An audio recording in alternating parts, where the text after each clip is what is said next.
Hi, I'm Lieutenant Tony Sizemore, the Cape Coral Police Department's Community Affairs Office. Today I'm with Detective Christy Jo Ellis of the Major Crimes Unit. May 10th is right around the corner, and May 10th is a very important day here at the Cape Coral Police Department. It's the anniversary of a double homicide. The Cornell-Story case happened on May 10th. Christy, how long have you been working major crimes? I've been a major crime detective for about 10 years now. Over the course of the years, it's never been let go. I mean, this torch has been passed. This case isn't sitting in some box somewhere. This is not a shelved case at all. We actually have a room that's dedicated to the Cornell-Story investigation. Kurt Grau and I are working it together, and we do that amongst the other cases that we have that are current and that are ongoing, but there's never been a time that it's just been shelved or has been put away, that it's in a box and that you forget about it. This is something that you're talking to two different detectives that we don't work the same days, that we're in and out of the room and seeing what else we can follow up on, or if anything else kind of sticks out. We're going back through 21 years worth of notes. Not everything has been computerized. What I think is important for people to know is that we're looking at the face of an actual detective that's working this case. It isn't a box. It isn't a stack of papers. It's a real life human being with almost a decade worth of experience working these cases, and Detective Kurt Grau as well, that are poring over this data and taking over from somebody. So this hasn't been dropped. This has been a continual investigation. And as a matter of fact, you have an ongoing relationship with Jan Cornell. I do. Jan and I talk on a regular basis. We generally try to get together at least once a month to just kind of go over what Kurt or I may have found in the file that maybe we have a question on. Certainly, it's a pick up the phone, and as soon as she sees my number come up on the caller ID, it's an immediate, instead of necessarily waiting till the next time we get together.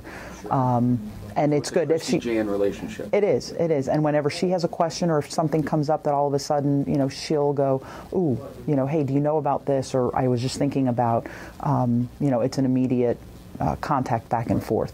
I hate to use this type of a word, but what a wonderful resource when you're working the case. Oh, because unbelievable. You think of a cold case homicide, and it's a whodunit where there's nobody to speak except for the forensics and the evidence. But in this case, we have a tremendous advantage in that we have a real life human being that we have a relationship with. When Kurt and I recently were going through actually all of the evidence that was taken in this case over the years, not just from May 10th when the investigation, when the bodies were found, but over the years, things that have then been collected or developed. And, for me to literally from downstairs in the evidence area call Jan and say, hey, Jan, do you remember specifically what shirt Robin had been wearing earlier that day?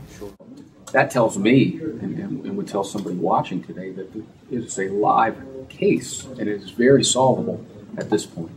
Kurt and I have always felt that it's solvable. I think that every investigator who's worked this case has thought it's solvable because there's got to be a solution to it. I mean, we have evidence, we have DNA evidence, which is of course very perplexing that nothing has come up in any of the databases in 21 years.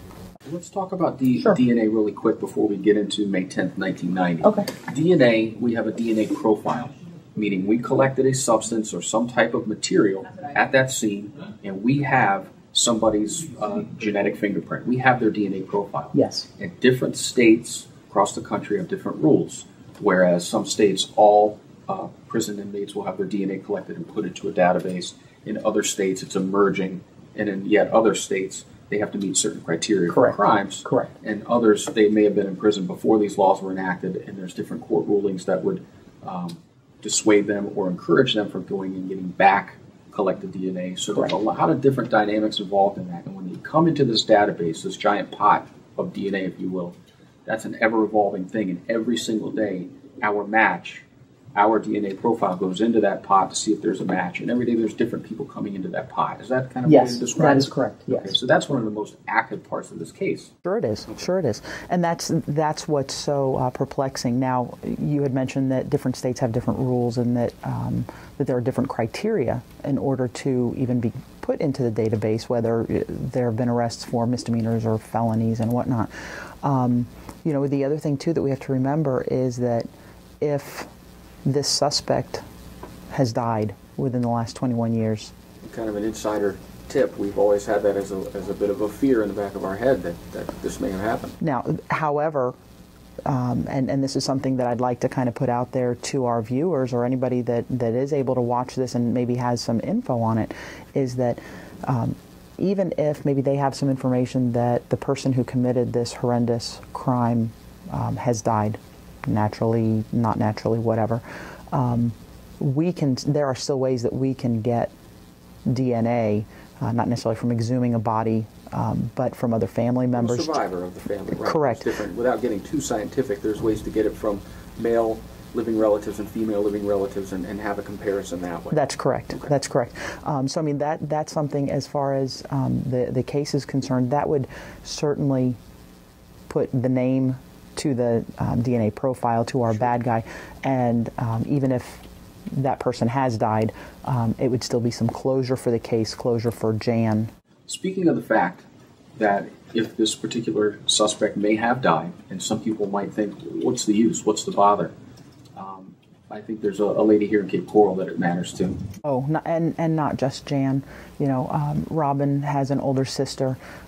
She's got nieces and nephews, of course, that she doesn't know, but her family certainly knows her. There's a legacy of Robin here in Cape Coral, and it's also with friends as well. I mean, there's still schoolmates. There's people that I even know within our community in my job that I've bumped into that have said, you know what, I used to go to school with Robin. It would be closure to so many people.